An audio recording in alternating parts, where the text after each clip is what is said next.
How many versions of you are there, and do you know the true you? Does anybody know?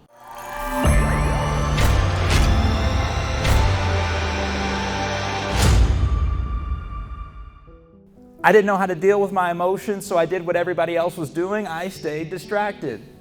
Worked a couple jobs in high school, played every sport, played video games at night until I fell asleep with my friends online. Did everything I could just not to think about what was going on in my life. Every day I went to school, smile on my face. On the outside, it looked like everything was perfect. Inside, I was a completely different person. But every time somebody asked me if I was okay, I'd say the same thing that many students have said thousands of times. I would say that I was fine, I was just tired. Just to see where we're at right now, tell me, just be honest with me. How many of y'all use that excuse instead of telling the full truth, if you're going to be honest? All right, put our hands down. It's normal. It's a human excuse. We tell people how we feel. You feel tired. Some of us are tired of pretending that it's all okay. Some of us are tired of feeling like we're doing this all alone and we need help.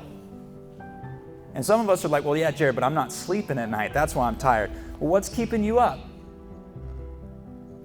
It's deeper than I'm just tired, and that's okay. It's okay to be not okay. You've heard that saying before. You know why it's okay? Because it's the truth. If it's the truth, tell the truth. Truth sets you free. If it's a lie, it'll multiply, and the next thing you know, you'll be a different person around every friend group that you have. Every single friend you have, you're a different person. You're a different person around your parents than you are at school. You're a different person on social media than you are in real life, because you're just pretending to be okay in every single circle that you're in.